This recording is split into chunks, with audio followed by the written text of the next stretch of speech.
On today's video, I'm going to be replacing the top end on a Stihl MS 400 chainsaw. This particular chainsaw has a magnesium piston, which is the only magnesium piston saw on the market. The existing piston rings broke apart, causing some significant scoring on the piston and actually transferred off onto the cylinder wall, so I have to replace both the piston and the cylinder. And of course, this saw was a complete mess when it came in, completely trashed, covered with crap. I actually sold the saw brand new in May, so it's hard to believe that it got that dirty, that filthy, and then it needs a new engine, and now we're in August. So pretty short-lived on that saw. It's been rode hard and put away wet, they say. So with that, let's jump right in the video and I'll show you guys how it's done. I've already tore this saw down, so I'm going to start by opening the box of the new piston and cylinder.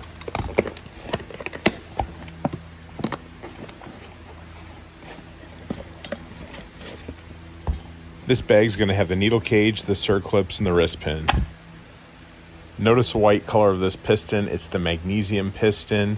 So your normal pistons are going to be like a chrome polished steel color. Now I'm going to remove the circlip so I can pull off the old piston. This pick tool comes in pretty handy to remove the circlip.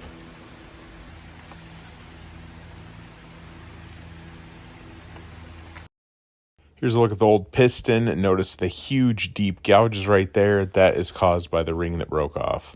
Notice that section of ring that's missing. The very first thing we're going to do is reinstall the gasket. I was able to reuse the one that was there. It was in great shape. Locate the arrow on the top of the piston. That is always going to point to the exhaust.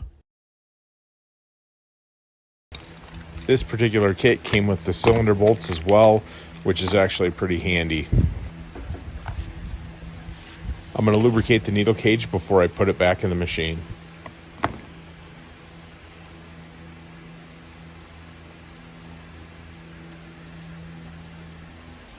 On the wrist pin, I'm going to put a little press fluid. This is just a lightweight oil.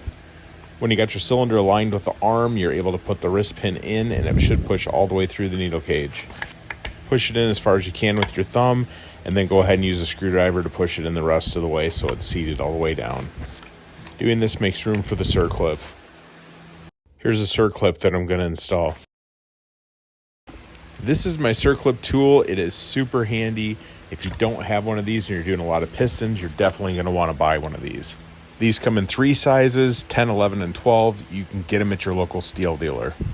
First thing you do is take the circlip, put it on the magnet end, and then push it into this housing. The housing is cone shaped, so it's going to shrink the circlip down and compress it towards the end. Now you flip your tool over with the rounded end, and that's going to launch the circlip into the piston. Push the pin in and it's going to lock the circlip right into place. Now look for the alignment points on the piston. Your gap in your ring is going to want to fit on both sides of that. Now I'm going to install some more press fluid around the rings and the top of the piston so that way it slides through to the cylinder. I'm going to lubricate the inside of the cylinder as well. Now I'm going to put the piston block underneath the piston. This helps hold it into place and keeps it from going down into the crankcase. Now I'm going to take my ring clamp and put it around the rings and compress them down. Now with a little pressure, I'm going to push the cylinder over the piston.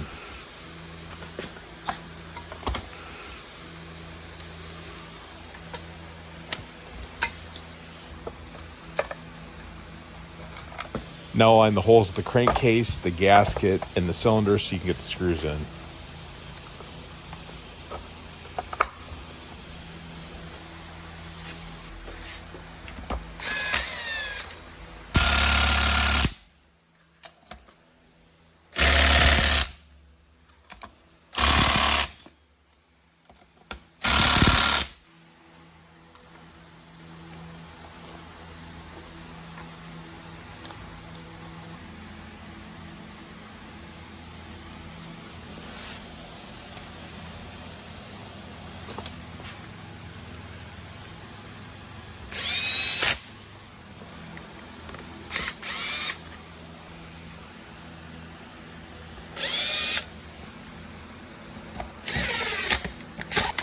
Then I'm going to feed this throttle rod up through the plastic so that way I can get it back into place.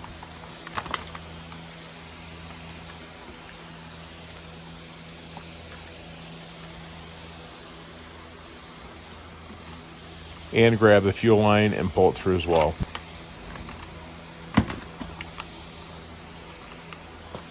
Two screws hold this into place. Put the screws in, but you are going to have to back off the very first screw on the left there to put the ground wire in. Now reinstall this housing on top of the manifold. I use needle nose pliers to pull it through. You can also tie rope on the end and pull it through. Just be careful with the needle nose pliers as you don't puncture it.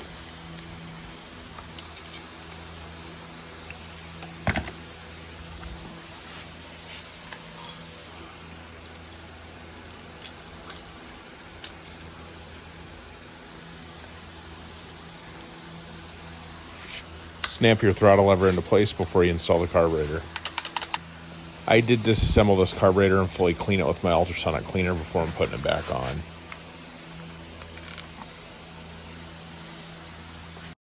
Now install the air filter housing before we get to the fun part, which is putting all the wiring back into place.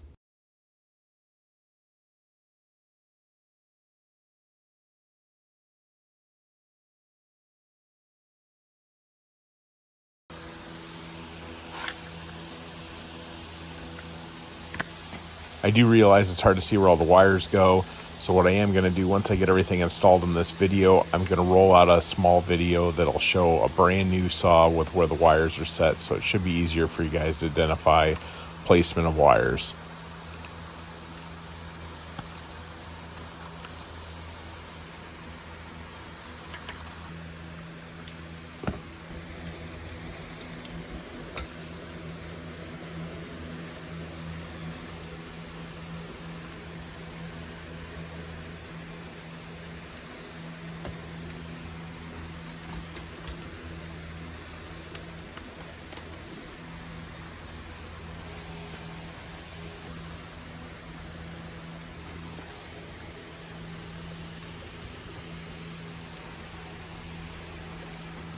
After you get all the wires installed and the choke lever installed, make sure you test it out before you go any further.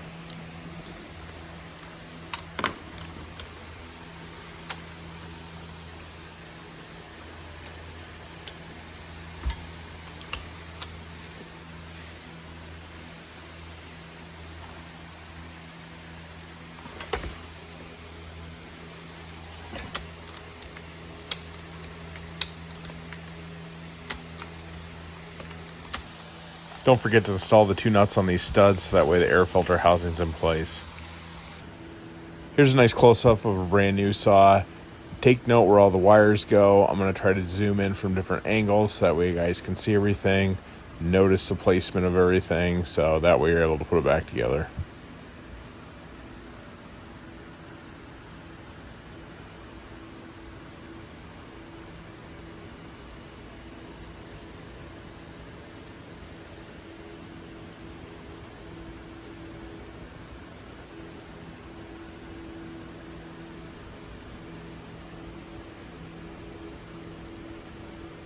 Video pause is your friend, so if you see an area you want to work on, just pause the video, zoom in, should be able to see everything you need.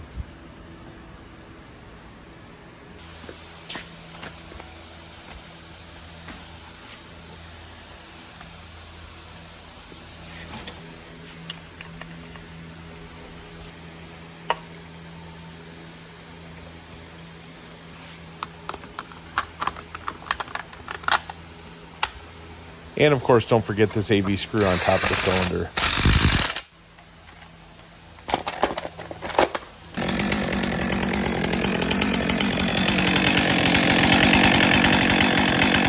So thanks for watching the video. If you guys found the video helpful, make sure you guys drop a like down below and subscribe to my channel.